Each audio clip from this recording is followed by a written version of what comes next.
Hello friends, welcome to my channel.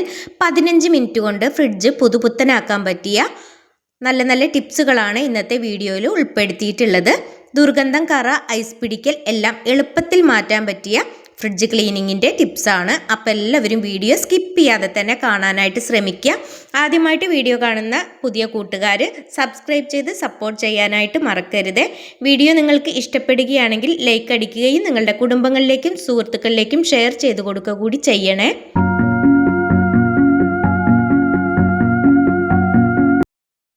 Fridge cleaning ചെയ്തെടുക്കുന്നതിന് ആദ്യമായിട്ട് തന്നെ plug off ചെയ്തിടുക. Fridge clean ചെയ്യുന്ന സമയത്ത് സുരക്ഷയ്ക്ക് വേണ്ടിയിട്ടാണ് ഫ്രിഡ്ജ് ഓഫാക്കിയിട്ട് പ്ലഗ് പുറത്തെടുക്കുന്നത്. ഇനി ഫ്രിഡ്ജ് തുറന്നതിന് ശേഷം അതിലിരിക്കുന്ന ഭക്ഷണ സാധനങ്ങളൊക്കെ പുറത്തെടുക്കുക. എക്സ്പയർ ആയ ഭക്ഷണങ്ങളൊക്കെ കളയുക. നല്ല ഭക്ഷണങ്ങളൊക്കെ വേറൊരു ബോക്സിലേക്ക് നിക്ഷേപിക്കുക. ഭക്ഷണ പദാർത്ഥങ്ങളെല്ലാം ഫ്രിഡ്ജിൽ നിന്നും എടുത്ത് മാറ്റിയതിന് ശേഷം ഷെൽഫുകളും ട്രേകളും വേർതിരിക്കുക. ഫ്രീസറിനുള്ളിൽ ഐസ് നന്നായിട്ട് കട്ട പിടിച്ചിട്ടുണ്ട് എങ്കിൽ ഡീഫ്രോസ്റ്റ് ചെയ്ത് ഐസ് ഉരുകുന്നതിന് വേണ്ടിയിട്ടായിട്ട് വെയിറ്റ് ചെയ്യുക. ഫ്രീസറിനുള്ളിലെ ഐസ് കട്ടകൾ നീക്കം ചെയ്യുന്നതിനായിട്ട് കത്തിയൊന്നും ഉപയോഗിക്കരുത്. ഫ്രിഡ്ജിനുള്ളിൽ കറകളൊക്കെ പറ്റിപ്പിടിച്ചിട്ടുണ്ട് എങ്കിൽ ബേക്കിംഗ് സോഡയും അല്പം വെള്ളവും പേസ്റ്റ് ആക്കിയിട്ട് കറകളിലൊക്കെ പുരട്ടിയിട്ട് 5 മിനിറ്റ് ഒന്ന് വെച്ചതിന് ശേഷം തുടച്ചെടുക്കുകയാണെന്നുണ്ടെങ്കിൽ കറകളൊക്കെ പോയി കിട്ടും. ക്ലീൻ ചെയ്തെടുക്കുന്നതിനായിട്ട് ഒരു ലൈന് തയ്യാറാക്കിയെടുക്കാം. അതിനായിട്ടൊരു ബൗൾ എടുത്തിട്ടുണ്ട്. ബൗളിലേക്ക് വിനാഗിരി ഒഴിച്ചു കൊടുക്കാം. പിന്നെ ഇതിലേക്ക് വെള്ളമാണ് ചേർത്ത് കൊടുക്കുന്നത്. വെള്ളം കൂടി ചേർത്ത് കൊടുത്തതിന് ശേഷം ഒന്ന് മിക്സ് ചെയ്തെടുക്കുക. ആദ്യം തന്നെ ഡോറിൻ്റെ സീലുകളാണ് ക്ലീൻ ചെയ്തെടുക്കുന്നത്. ഈ ഭാഗത്ത് മാലിന്യം കൂടിക്കഴിഞ്ഞാൽ ഫ്രിഡ്ജിൻ്റെ കൂളിംഗ് കുറയുന്നതാണ്. അപ്പോൾ ഒരു ബ്രഷ് വെച്ചിട്ട് ഈ ലൈനിൽ മുക്കിയതിന് ശേഷം ഈ രീതിയിൽ ഒന്ന് ഉരച്ചു കൊടുക്കുക. ഇങ്ങനെ ഉരച്ചെടുക്കുന്ന സമയത്ത് ഇതിൽ പറ്റിപ്പിടിച്ചിട്ടുള്ള അഴുക്കുകളൊക്കെ പെട്ടെന്ന് തന്നെ നമുക്ക് റിമൂവായി കിട്ടുന്നതാണ്. നമുക്ക് ബ്രഷിലേക്ക് നോക്കുന്ന സമയത്ത് തന്നെ ഇതിൽ എത്രത്തോളം അഴുക്ക് ഉണ്ടായിരുന്നു എന്ന് കാണാനായിട്ട് കഴിയും. ബ്രഷ് വെച്ചിട്ട് നന്നായിട്ട് തന്നെ ഉരച്ചെടുത്തതിന് ശേഷം ഞാനിവിടെ ഉണങ്ങിയ ഒരു തുണി വെച്ചിട്ടാണ് ഇതൊന്ന് തുടച്ചെടുക്കുന്നത്.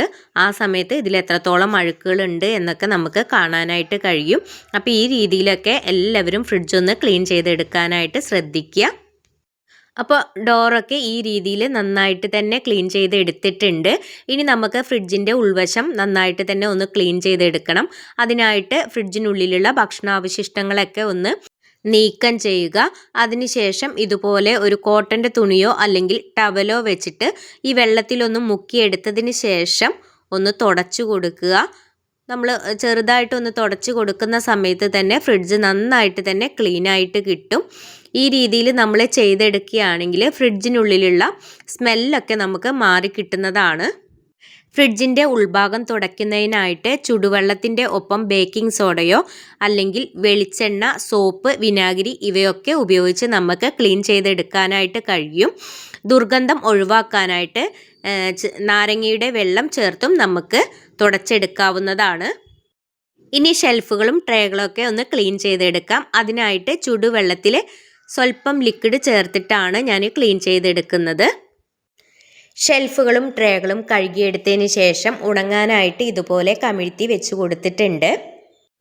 അകമെല്ലാം ക്ലീൻ ചെയ്തെടുത്തതിന് ശേഷം പുറം ഭാഗവും പിന്നിലെ വെൻറ്റും വൃത്തിയാക്കി എടുക്കണം. പിന്നിലെ ഡസ്റ്റ് നീക്കുന്നത് വഴി എനർജി സേവ് ചെയ്യാനായിട്ട് കഴിയും.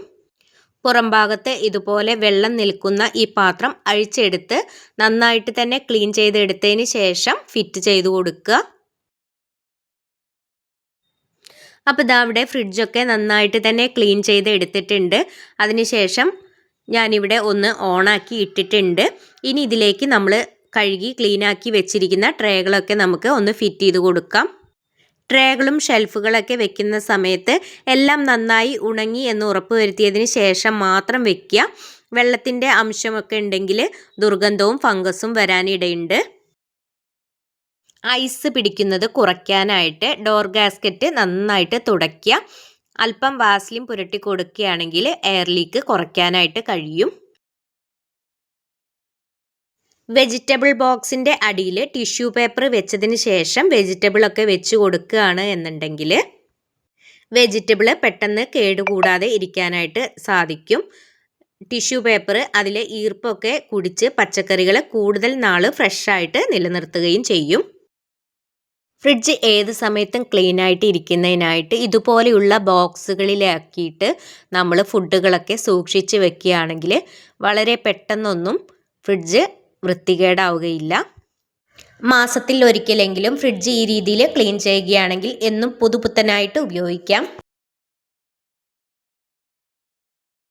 പലതരം ഭക്ഷണങ്ങൾ ഫ്രിഡ്ജിനുള്ളിൽ വെക്കുന്ന സമയത്ത് ഒരു സ്മെല്ലുണ്ടാകാനിടയുണ്ട്. ഇത് ഒഴിവാക്കാനായിട്ട് ഒരു ബൗളിലോ അല്ലെങ്കിൽ എന്തെങ്കിലും പാത്രങ്ങളിലോ ഇതുപോലെ കുറച്ച് കാപ്പിപ്പൊടി എടുത്തിട്ട് ഫ്രിഡ്ജിനുള്ളിൽ ഇതുപോലെ വെച്ച് കൊടുക്കുകയാണെങ്കിൽ നമുക്ക് അതുപോലെയുള്ള ദുർഗന്ധങ്ങളൊക്കെ ഒഴിവാക്കാനായിട്ട് കഴിയും. ഇന്നത്തെ ഫ്രിഡ്ജ് ക്ലീനിങ് ടിപ്സുകളൊക്കെ എല്ലാവർക്കും ഇഷ്ടപ്പെട്ടു എന്ന് കരുതുന്നു. ഇത്രയും നേരം വീഡിയോ കണ്ട് സപ്പോർട്ട് ചെയ്ത എല്ലാവർക്കും ഒരുപാട് നന്ദി.